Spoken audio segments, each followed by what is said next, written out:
लाहौर के इलाके गुलबर्ग के अंदर 9 अक्टूबर को एक दिल दहला देने वाला वाकया पेश आया। Punjab group of colleges campus number 10 के एक फर्स्ट ईयर के तलबा को मुबैना तौर पर रेप का निशाना बनाया गया, जिसके बाद उसकी हालत इंतहाई ख़राब होने की वजह से उसको ICU के अंदर रखना पड़ गया और बाकायदा उस तलबा की चीखों की आवाज़ टीचर्स और स्टूडेंट ने भी सुनी और रेस्क्यू टीम को उस लड़की को ले जाते हुए भी देखा गया और अब तक की खबरों के मुताबिक लड़की की डेथ भी वाक़ई हो चुकी है। हुआ को यूं के सिक्योरिटी गार्ड ने उस लड़की को फीस के मामले में बेसमेंट में बुलाया और उसके साथ ज्यादती की और जब तलबा को इसकी खबर हुई तो उन्होंने एहतजाज के जरिए इंसाफ का मुतालबा किया और उनके साथ वही सलूक किया गया और उन स्टूडेंट्स पर लाठी चार्ज भी बरसाया गया ताकि ये स्टूडेंट डर कर एहतजाज को रोक दें और अब तक तकरीबन 27 स्टूडेंट जख्मी हो चुके हैं। यहाँ तक कि इन बच्चों के पेरेंट्स को फोन करके धमकाया गया कि अगर आपके बच्चों ने सोशल मीडिया पर इसके अबाउट कोई बात की तो उसको सस्पेंड किया जाएगा और इस पर रद्द अमल के बाद वही हुआ जिसका डर था और ये पुरअमन एहतजाज कोई और शक्ल इख्तियार कर गया। हर जगह पंजाब कॉलेज के कैंपस में आग लगा दी गई और बिल्डिंग्स को तोड़ दिया गया। एटलीस्ट राणा सिकंदर वजीर तालीम ने उनको यकीन दहानी कराई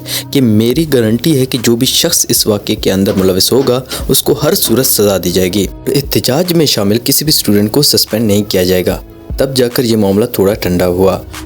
आज ही नहीं, ऐसी कोई बात नहीं है। प्रिंसिपल ने पहले वीडियो एविडेंस डिलीट की है, उसके बाद यहाँ के कैमरास ऑफ किए गए, उसके बाद वो जो बच्चियां हैं उनकी जो ये एक्टिविटी हुई उसके अगेंस्ट उनकी कोऑर्डिनेटर्स की प्रिंसिपल्स के वीडियो ऑडियो मैसेजेस हैं इन बच्चों के पास। तो ना सिर्फ बेशक कोई इदारा जितना भी हो, हमने ये इंश्योर करना है कि हमारी बेटियां कॉलेजेस में सेफ है। ना सिर्फ ये कि मैं इनसे ये वादा कर रहा हूँ कि हम उन्हें उल्टा दूंगा। इसकी सस्पेंशन ऑलरेडी सुबह हमने रजिस्ट्रेशन इसकी सस्पेंड कर दी है कि अगर ये क्राइम इन्होंने कमिट किया है तो फिर हमें इन बच्चों को प्रोटेक्ट करते हुए उनकी सारी रजिस्ट्रेशन। पॉइंट ऑफ व्यू ये है कि क्यों उस बच्ची को प्रोटेक्ट नहीं किया गया और प्रिंसिपल को प्रोटेक्ट किया गया और उल्टा इन्हें धमकियां लगाई जा रही है कि आपको निकाल देंगे। ये कोई तरीका नहीं। सब बच्चों को भी कह रहे हैं ना किसी बच्चे को कॉलेज में देंगे और अगर इंतजामिया में ये प्रिंसिपल और जो लोग और दूसरी तरफ हमारी मीडिया इस पर कुछ बोल ही नहीं रही। टोटल इस वाक़े का ब्लैक आउट चल रहा है और ये लोग सवाल करते हैं कि लोग हम पर ट्रस्ट नहीं करते, हमारे न्यूज़ पर इत्मीनान नहीं करते, हमें नहीं देखते बल्कि सोशल मीडिया की न्यूज़ को ज़्यादा देखते हैं। तो मेरा कहना ये है कि सबसे पहले वो ये सवाल खुद से करें, क्या वो इस काबिल हैं कि लोगों के इत्मीनान को हासिल कर सकें। दुनिया न्यूज़ चैनल का तो समझ आता है कि उनका अपना चैनल है, लेकिन बाकी मीडिया को खुद गवर्नमेंट इन्फ्लुएंस कर रही है कि उस मामले को वक्ती तौर पर किसी तरह दबाया जाए और इसके कुछ दिन बाद लोग इसको भूल जाएंगे। लेकिन इस बार ऐसा लगता नहीं है कि ये हो पाएगा और यहाँ के इंतज़ामिया का ये मौक़िफ़ है कि ऐसा कोई वाक़या यहाँ पे हुआ ही नहीं है और पुलिस ने इस वाक़े के अब तक कोई FIR दर्ज नहीं किया इस बिना पर के पास इस वाक़े के मुतालिक कोई सबूत नहीं है। अगर किसी पास है तो वो सामने लेकर आए ताकि हम उसको टाइम पर ठिकाना लगा सकें।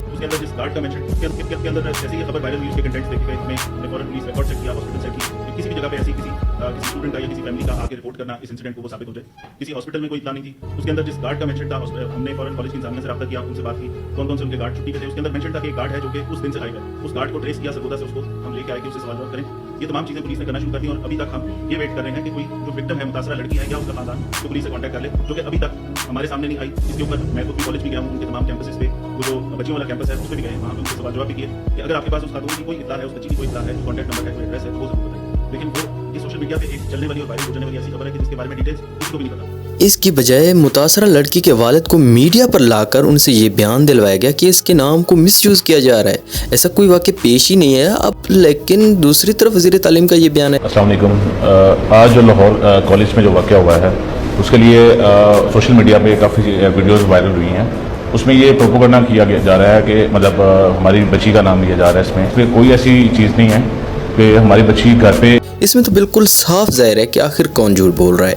लेकिन सवाल ये पैदा होता है कि अगर सिक्योरिटी गार्ड इसके अंदर मुलविस है तो उसकी खातिर ये लोग इतना बड़ा रिस्क क्यों ले रहे हैं। सिर्फ एक मामूली सिक्योरिटी गार्ड को बचाने की खातिर आखिर ये लोग इतना बड़ा झूठ क्यों बोल रहे हैं। जवाब है कि ये इस कॉलेज और इसके मालिक मियाँ आमिर के रेपुटेशन का सवाल है और अगर ये साबित हो जाता है कि ऐसा कोई वाक़या इस कॉलेज के अंदर पेश आया तो नेक्स्ट टाइम कौन अपनी बेटियों को यहाँ पर पढ़ने के लिए भेजेगा जहाँ इनकी बेटियों की इज्जत तक महफूज नहीं है इन लोगों के हाथों जो कि इनकी हिफाजत करने वाले सिक्योरिटी गार्ड थे। हैरत की बात यह है कि इस वाक़े के बाद तमाम CCTV फुटेज और कैमरास को गायब कर दिया गया और इल्ज़ाम ये लगाया जा रहा है कि इन तमाम DVRs को तमाम कैमरास को एहतियाज के दौरान तलबा ने तोड़ दिया है। वैसे मुझे तो इस लड़की का बाप जिसने ये बयान दिया है वो भी मशकूक लग रहा है क्योंकि इसने मास्क पहन रखा है और एक कोई दावा नहीं कर सकता कि ये बंदा उस लड़की का बाप है भी कि नहीं। अगर ये सच कह रहा है तो सवाल यह है कि वो लड़की अभी तक जिंदा है या मर चुकी है, उसके बारे में किसी को क्यों कुछ नहीं बता रहे। क्यों गार्ड किधर है, किधर छुपाया उस गार्ड को,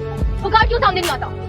अगर वो अपनी गलती आके माने, उसको सरेआम फांसी दो, जो करना है उसके साथ करो, क्यों नहीं आता वो सामने? मैंने आराम से मारे, चिल है वो, पॉपकॉर्न खा रहे, उसको कोई मसला नहीं है, क्योंकि उसको लग रहा है 4 दिन का एहतजाज है, उसके बाद हम लोग चले। हम पागल के बच्चे हैं कि प्रिंसिपल की बात मैंने टीचर्स अभी तक बेशर्मों की तरह कह रहे हैं हमें प्रूफ दो। हम किस बात का प्रूफ दें? अंदर जाते हैं तो धक्के मारती है, इन्होंने बच्चों को बंद रखा। चर्च की स्टूडेंट है वो इस कैंपस में। आप पर्सनली जानते हो? पर्सनली नहीं जानते, कोई भी नहीं जानता पर्सनली, ठीक है। वैसे सबसे पहले तो मैं ये सलाम पेश करता हूँ उन भाइयों, उन तलबा को जिन्होंने जुल्म के खिलाफ आवाज़ उठाया और पुलिस के जबर को बर्दाश्त किया और एहतजाज की और एक मिसाल बना दिया कि बहन बेटी चाहे जिसकी भी हो, यहाँ पर लाकानूनियत और बगैरती को बर्दाश्त नहीं करेंगे।